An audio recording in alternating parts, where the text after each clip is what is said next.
Assalamualaikum warahmatullahi wabarakatuh. Teman-teman, selamat datang kembali di Dollar Hunter. Jadi di sini kita akan update informasi mengenai perkembangan dan peristiwa terkini yang terjadi di dunia cryptocurrency, teman-teman. Namun seperti biasa, sebelum kita berbicara tentang dunia kripto, mari hari ini kita berdoa bersama-sama memohon kepada Allah agar kita semua senantiasa diberikan nikmat berupa kesehatan dan juga diberikan keberkahan dalam setiap rezeki yang kita terima pada hari ini, teman-teman. Oke teman-teman, hari ini kita lihat kondisi market tidak baik-baik saja. Jadi dalam sebuah laporan terbaru, ini dilaporkan bahwa sekitar 240 miliar dolar itu hilang dari market, teman-teman. Jadi pasar kripto mengalami kehancuran akibat serangan Israel ke fasilitas nuklir dari Iran, teman-teman. Nah, pertanyaannya apakah ini akhir dari era bull market? Jadi kalau kita melihat di coin market cap pada hari ini, kita lihat di sini market capital mengalami penurunan sekitar 1,81%, ada di angka 3,2 triliun US dollar, teman-teman. Jadi dunia terkejut dan crypto market mengalami pendarahan hebat, investor panik sekitar 240 miliar US dollar menguap hanya dalam hitungan jam setelah Israel menyerang fasilitas nuklir yang dimiliki oleh Iran, teman-teman. Jadi ketegangan geopolitik ini kembali menjadi pemantik utama kehancuran pasar aset digital global. Dan apakah ini merupakan momen Lehman Brothers bagi Bitcoin atau justru kesempatan langka untuk buy in the dip, teman-teman? Jadi kalau kita lihat di beberapa hari yang lalu bahwa serangan mendadak dari militer Israel ke lokasi strategis nuklir Iran ini mengguncang lebih dari sekedar kawasan Timur Tengah. Dalam beberapa jam setelah laporan serangan udara itu Bitcoin anjlok 9%, bahkan Ethereum 11%, dan altcoin lain seperti Solana, Cardano, dan Avalanche ini mencatat penurunan cukup lumayan, teman-teman. Jadi kalau kita lihat di sini, Bitcoin hari ini dalam 24 jam terakhir koreksi sebesar 1,82%, diperdagangkan di angka 103.487 US dollar. Sementara untuk Ethereum ini koreksinya cukup dalam, teman-teman, sekitar 4,58%. Hari ini diperdagangkan di angka 2.425 US dollar. Dan untuk XRP kita lihat mengalami penurunan 1,33%, diperdagangkan di angka 2,13 US dollar, teman-teman. Jadi hampir semua koin-koin besar mengalami penurunan, kecuali kita lihat di sini Tron TRX malah melawan arus naik tipis 0,56%, teman-teman. Jadi kalau kita melihat dalam laporan terbaru dari pada tanggal 21 Juni 2025, bursa kripto global ini langsung mencatatkan keluar dana atau outflow besar-besaran dengan kapitalisasi pasar menyusut lebih dari 240 miliar US dollar hanya dalam waktu satu hari, teman-teman.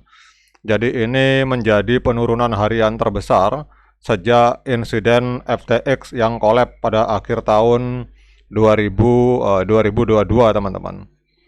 Jadi analis dari Bloomberg menyebut bahwa kondisi ini sebagai perfect storm di mana faktor politik, makroekonomi, dan ketidakpastian pasar ini saling bertabrakan secara destruktif, teman-teman.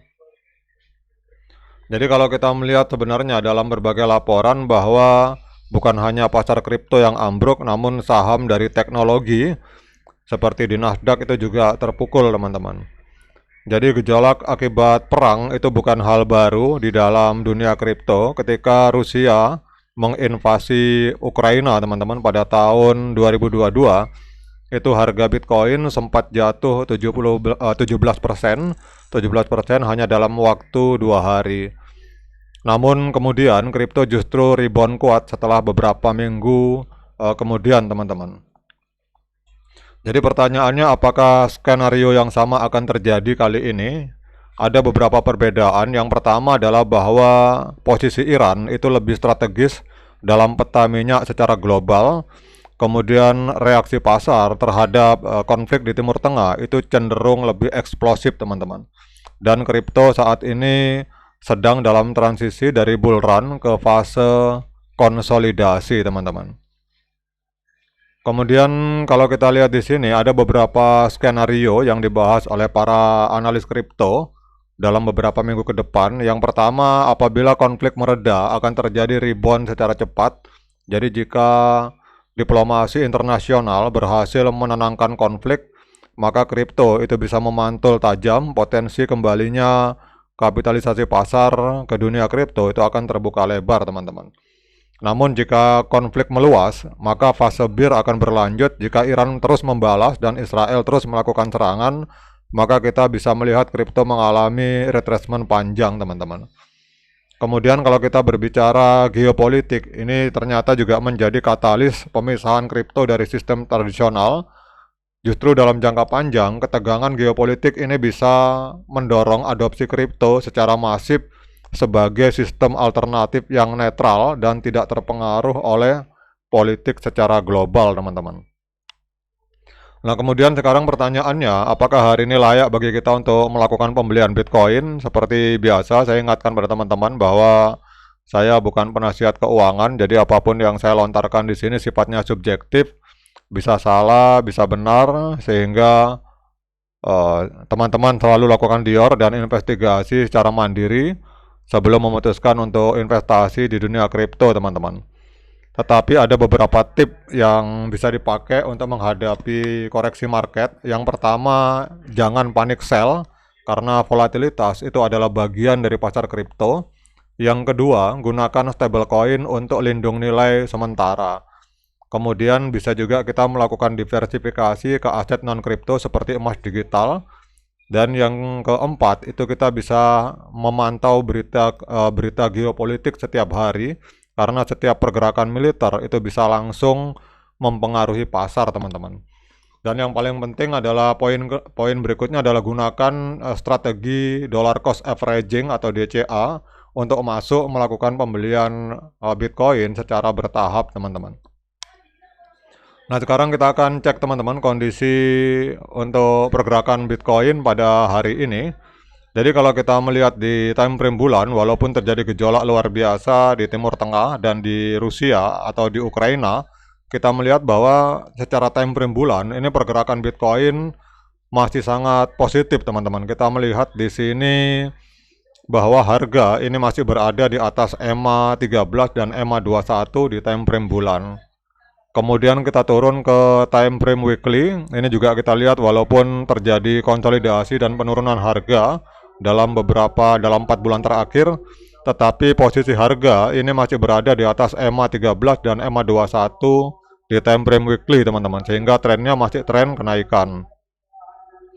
Namun kalau kita melihat di time frame hari, nah ini yang harus waspada, teman-teman. Jadi kalau teman-teman yang main di time frame hari, ini kita lihat bahwa terjadi dead cross, teman-teman. Jadi pada tanggal 20 Juni 2025, pada hari Jumat kemarin terjadi dead cross di mana EMA 13 ini memotong EMA 21 ke bawah, sehingga tren dari Bitcoin di time frame hari ini trennya adalah tren penurunan, teman-teman. Jadi kalau ada teman-teman mau melakukan pembelian atau trading, itu kalau trading saran saya hari ini jangan melakukan pembelian dulu, teman-teman, karena trennya masih tren penurunan dan harga hari ini berada di bawah EMA 13 dan EMA 21.